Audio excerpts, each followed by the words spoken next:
1200, 5700, 880, ये सारे एक्सपेंस है इसलिए डेबिट साइड में। डिस्काउंट सॉरी कमीशन रिसीव कितना है 1440, ये फायदा है, यहां डाल देंगे। तो इस तरीके से आप डालेंगे और जब आप टोटल करोगे तो आपका डेबिट साइड और क्रेडिट साइड दोनों ही बराबर आएगा। ठीक है, नेक्स्ट देखते हैं। देखो अगेन एक क्वेश्चन है आपका, परचेस किया है आपने, परचेस कहां जाएगा, डेबिट साइड जाएगा, परचेस डेबिट साइड जाता है। स्टॉक 1 अप्रैल का है, ओपनिंग स्टॉक है, डेबिट साइड जाएगा, एसेट्स की तरह ट्रीट करेंगे इसे।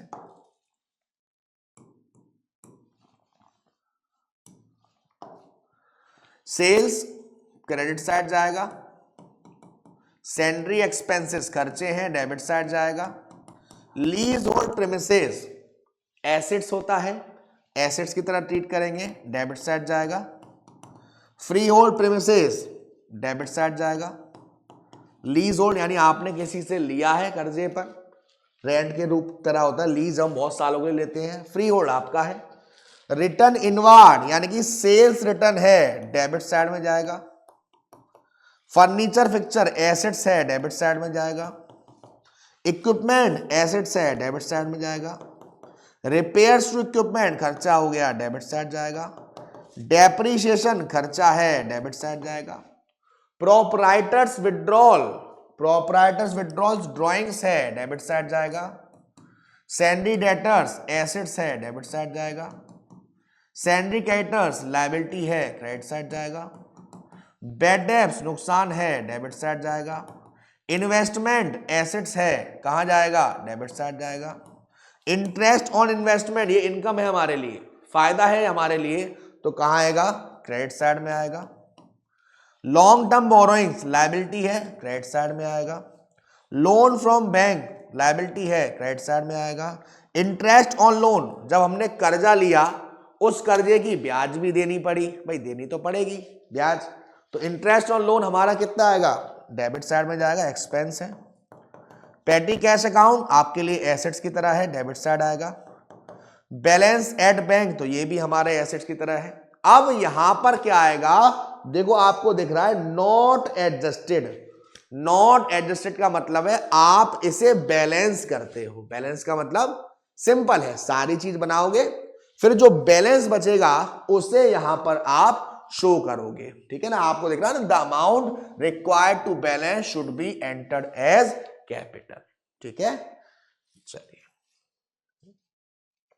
हाँ जी, अगेन क्वेश्चन है आपसे, कह रहा है the following trial balance has been prepared by an inexperienced accountant, redraft it in a correct form.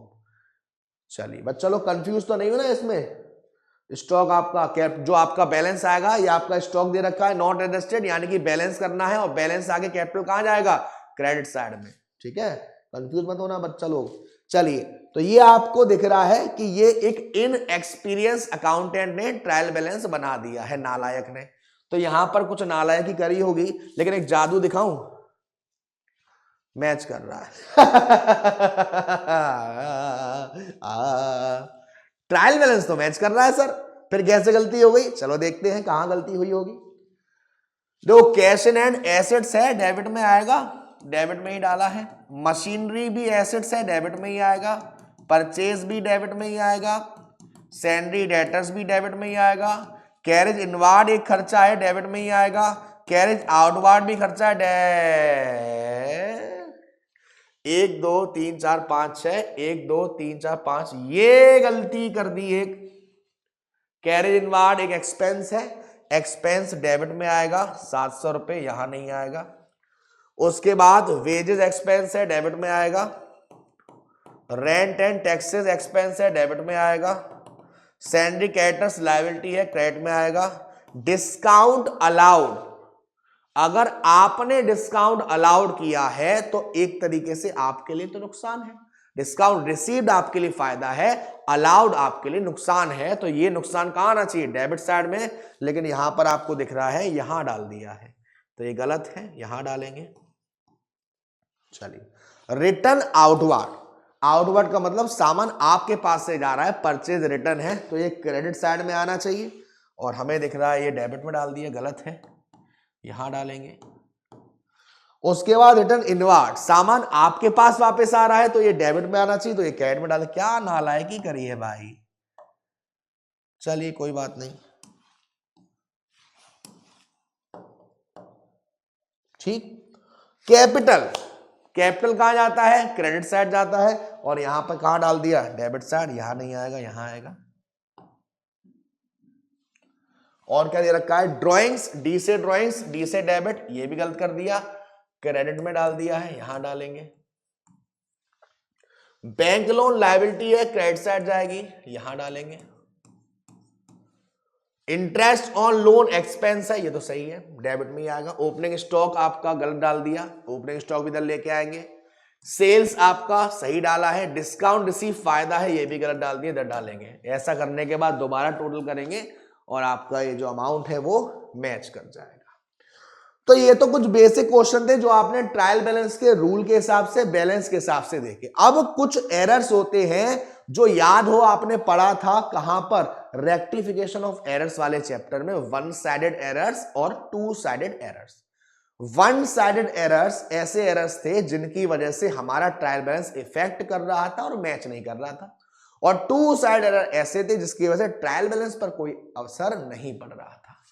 तो जो एरर्स हमारे ट्रायल बैलेंस को इफेक्ट करते हैं कौन से थे, वन साइड एरर्स, और जो इफेक्ट नहीं करते वो टू साइड एरर। सबसे पहले जो हमारे ट्रायल बैलेंस को इफेक्ट करते हैं, if the trial balance does not tally it will indicate that certain errors have been committed which have been affected the agreement of the trial balance. अगर आपका trial balance match नहीं कर रहा है, debit side credit side बराबर नहीं आ रहे, इसका मतलब भाई साहब कुछ तो गड़बड़ है दया। अब हमें इस ट्रायल बैलेंस पर दया नहीं करनी है, हमें तो इस जो गलती हुई है उसको ढूंढनी है और पता लगाना है। The accountant will then proceed to find out the errors. Accountant जो है वो एरर को फाइंड आउट करेगा। अल्टीमेटली जब एरर मालूम पड़ जाएगा उसको हम कहते हैं error disclose by trial balance, error which effect the agreement. For example wrong casting. Wrong casting का मतलब है भाई रेस 3 में लेना चाहिए था मुझे और ले लिया, अरे वो वाली रॉन्ग कास्टिंग नहीं डाला को। सर आप शकल से तो साउथ इंडियन लगते हो, साउथ के हीरो लगता हूं कि नहीं लगता हूं, स्मार्ट ही मैं राजेश। चलिए, तो रॉन्ग कास्टिंग का मतलब है if the total of the cash book और some other subsidy book is wrong the trial balance will not tally. For example total of the purchase book has been added 1000 in excess. आपको purchase book के debit में 1000 रुपए डालने थे, आपने 2000 रुपए डाल दिए। आपने सेल्स के क्रेडिट में 5000 रुपए डालने थे, आपने 2500 रुपए डाल दिए। इसको हम बोलते हैं रॉन्ग कास्टिंग। आपने जो अमाउंट है वो गलत डाल दी, जिस साइड में डालना था डाला तो सही है, लेकिन अमाउंट जो डाला है वो गलत डाल दिया। ठीक है। Posting to the wrong side. Wrong side का मतलब क्या था आपको मालूम है, अगर आप फुटपाथ पर सो रहे हैं तो किसकी गाड़ी आ सकती है तो posting to the wrong side का मतलब है कि आपको डेबिट में डालना था साहब, आपने डाल दिया क्रेडिट में। आपको क्रेडिट में डालना था, आपने डाल दिया डेबिट में। परचेस की एंट्री करते हो तो लेजर में कहां डालोगे, डेबिट में, आपने डाल दिया क्रेडिट में।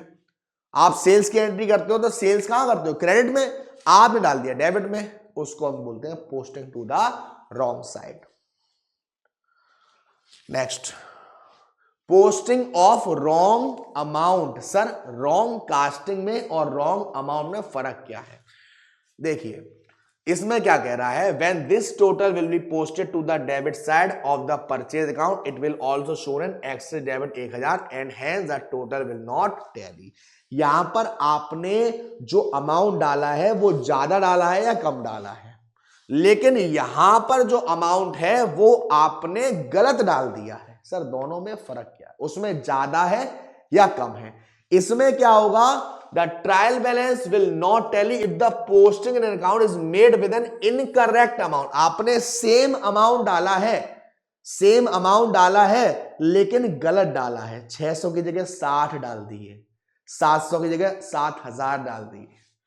omission of posting of one side of an entry. For example, if 500 have been received from Ram and correctly entered in the cash book, but if it omitted to be posted on the credit side of Ram's, the trial balance will not tally. मतलब कि आपके पास 500 रुपए आए राम जी से, entry करी आपने cash account debit to Ram. अब आपने कैश अकाउंट के डेबिट साइड में तो डाल दिया, लेकिन राम जी के क्रेडिट साइड में तो आपने डाला ही नहीं। उस गलती को हम कहते हैं omission of posting of an entry. But जहां तक मुझे याद है, जिन जिन बच्चों ने रेक्टिफिकेशन ऑफ एरर वाले चैप्टर्स की वीडियो देख ली है, आपको ये गलतियां भी बहुत अच्छे से फाइंड आउट करना आ गई होंगी। Double posting in a single amount, if 500 have been received from Shyamlal and correctly entered in the cash book, but if it posted twice on the credit side of Shyamlal, the account will not tally। आपके पैसे क्या आया है, cash आया श्याम जी से, cash book में तो सही डाला है, श्याम की बुक में 500 की जगह डबल डाल दिया 1000 रुपए, तो वो हमारा ट्रायल बैलेंस होता है double posting in single account. फिर आपका होता है error of totalling and balancing of account.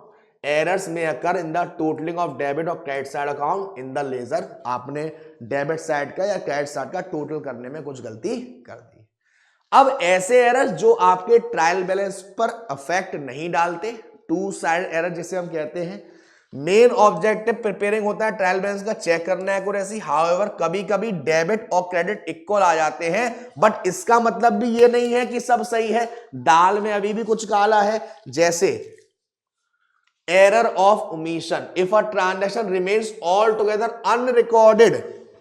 आपने कोई ट्रांजैक्शन किया था, उस ट्रांजैक्शन को आप रिकॉर्ड करना ही भूल गए। जैसे मैं भूल जाता हूं कभी कभी क्या होता है, मैं मार्केट जाता हूं सब्जी लेने, अरे सर सब्जी लेने आते, अरे यार बता दे रहा हूं राज की बात है, मार्केट जाता हूं कभी कभी सामान लेने, कुछ भी लेने, तो मार्केट में सोचता रहता हूं अरे यार मैं आया क्यों था, आया तो था मैं यहाँ पर कुछ करने, लेकिन मैं क्यों आया था। फिर मैं 15 मिनट खड़ा होकर सोचता हूँ क्यों आया था, फिर याद आ जाता है मुझे, फिर मैं जाता हूँ।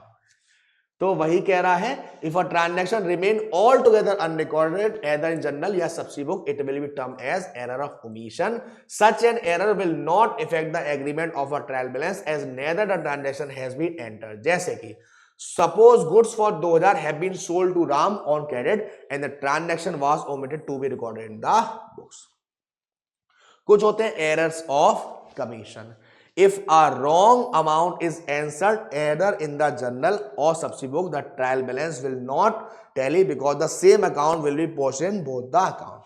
मतलब क्या हुआ सर, उधर भी ऐसा ही था, आपने सामान खरीदा 5000 का, लेकिन आपने दोनों जगह, फॉर एग्जांपल सामान खरीदा, purchase account debit to X कर दिया, परचेज के डेबिट में भी आपने 5000 की 500 डाल दिए, और एक्स में भी आपने क्रेडिट में 500 डाल दिए।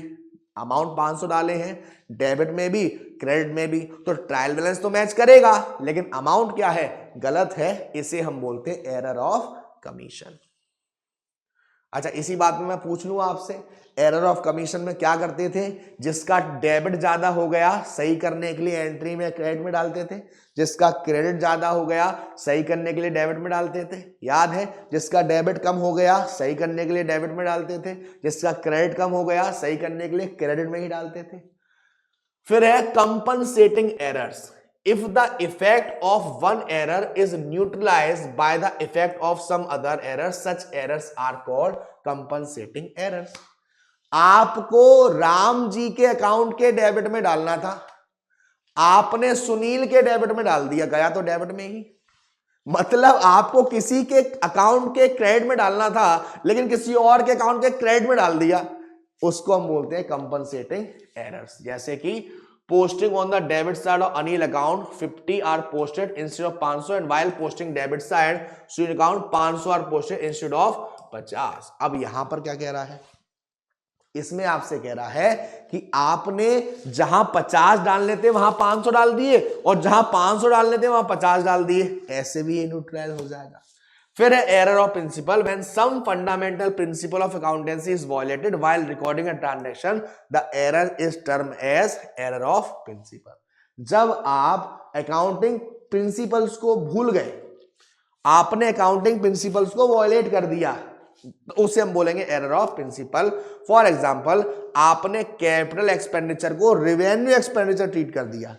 याद होगा कैपिटल एक्सपेंडिचर क्या होते थे, ऐसे एक्सपेंडिचर जो आप एक बार करते हो, नॉन रिकरिंग नेचर के होते हैं, उसका बेनिफिट आपको 1 साल से ज्यादा तक मिलता है। ठीक है ना। और रेवेन्यू जो आपको बार बार खर्चे करने पड़ते हैं, तो है तो खर्चा ही भाई, खर्चे को माना तो खर्चा ही, लेकिन वो कैपिटल एक्सपेंडिचर था, वहां उसको रेवेन्यू मान लिया, प्रिंसिपल को हमने वॉयलेट कर दिया। फिर आपका सस्पेंस अकाउंट। सस्पेंस अकाउंट क्या होता है? सपोज आपका ट्रायल बैलेंस का जो डेबिट साइड आ रहा है वो है 1 लाख, और ट्रायल बैलेंस का जो क्रेडिट साइड आ रहा है वो आ रहा है 98,000। 2,000 रुपए का क्रेडिट साइड में कमी आ रही है। तो फिलहाल के लिए हम ट्रायल बैलेंस में सस्पेंस अकाउंट नाम डाल के क्रेडिट साइड में 2,000 रुपए डाल देंगे और ट्रायल बैलेंस को मैच कर देंगे। अब हम ये देखेंगे कि ये जो क्रेडिट में 2,000 रुपए की कमी आ रही है वो किस वजह से आ रही है, उसको पता लगाएंगे। अब यहां पर ट्रायल बैलेंस टैली नहीं हुआ, तो ये कौन सा एरर है? कौन सा एरर होगा? One sided error. चलिए, तो क्या कह रहा है? Sometimes in spite of best efforts of an accountant, all the errors are not located and the trial balance does not tally. कभी कभी अकाउंटेंट ने खूब प्रयास कर लिया, भर भर के प्रयास कर लिया, लेकिन आपकी जो गलतियां है वो तो मालूम ही नहीं पड़ रही है। ऐसी सिचुएशन में हम अपने फाइनल अकाउंट की प्रिपरेशन करने में देरी नहीं करते हैं और डिफरेंस को ट्रायल बैलेंस में सस्पेंस अकाउंट के नाम से डाल देते हैं और बैलेंस शीट में भी सस्पेंस को एसेट साइड में डाल देते हैं। ठीक है। इफ द डेबिट साइड और trial balance exceed the credit side, तो डिफरेंस कहां जाएगा? क्रेडिट साइड में जाएगा। और if the credit side trial balance exceed the debit side, तो डिफरेंस कहां जाएगा? डेबिट साइड में जाएगा। After including the balance of suspense account trial में it will appear to be tally. क्या कहा मैंने? डेबिट साइड में 10,000 रुपए दिख रहे हैं, क्रेडिट साइड में दिख रहे हैं 9,000 रुपए, तो मैं कहां डालूंगा? मैं डालूंगा 1,000 रुपए यहां पर सस्पेंस के नाम से, ताकि दोनों क्या हो जाए? बराबर। ऐसा हम क्यों कर रहे हैं सर? सस्पेंस क्यों लगा रहे हैं? हमारा ट्रायल बैलेंस मैच नहीं हुआ, हमने सब ट्राई कर लिया, सारे अकाउंट्स को छान लिया, तब भी हम अभी भी गलतियों को ढूंढ नहीं पाए। तो जब हम गलतियों को ढूंढ नहीं पाते हैं तो हम फिलहाल के लिए क्या हो जाते हैं? सस्पेंस अकाउंट से शो कर दे रहे हैं, क्योंकि यार फाइनल अकाउंट बनाना है, नहीं मिल रहा, चलो बाद में देखेंगे। ये हमारा ह्यूमन नेचर होता है। जब भी हम किसी की गलतियां ढूंढ नहीं पाते हैं तो हम कहते हैं चलो छोड़ो यार, ऐश करने दो, उसने हमारे साथ ऐसा गलत किया तो देखेगा। तो ये है आपका letter when the errors are located the rectification entry will be pass, जो आपने पढ़ाई था। If suspense account it still show a balance, तो हम उसे कहां डालते हैं? बैलेंस शीट के एसेट साइड में। अगर डेबिट बैलेंस है, ये ध्यान रखना, अगर डेबिट बैलेंस है तो हम डालेंगे सस्पेंस अकाउंट को एसेट साइड में, और अगर क्रेडिट बैलेंस है तो कहां डालेंगे? लायबिलिटी साइड में। तो बच्चा लोग, ये था आपके लिए पूरे पेस बैच के सारे लेक्चर्स। यहां पर आपका जो पेस बैच है वो उसी पेस से खत्म होता है, और उम्मीद है आपको सारी वीडियो पसंद आई होगी। कमेंट सेक्शन में प्लीज ये जरूर बताइएगा कि इस पेस बैच की क्लास 11th की जो सीरीज रही है आपको कितना बूस्टअप किया, कितने कंसेप्ट अच्छे से क्लियर करे, क्योंकि हो सकता है कभी कभी बच्चा लास्ट में पढ़ना स्टार्ट करता है और ज्यादा से ज्यादा वन शॉट से ही भागता है, मुझे मालूम है नालायक को। ठीक है, तो अब आपसे मुलाकात होगी बहुत जल्द, कहीं ना कहीं, कभी ना कभी। तो अपना ध्यान रखना, माँ बाप का ध्यान रखना, खाना पीने खाते रहना, पढ़ना मत छोड़ना। Love you so much. Gabbar sir, Gabbar army, क्या बोलते?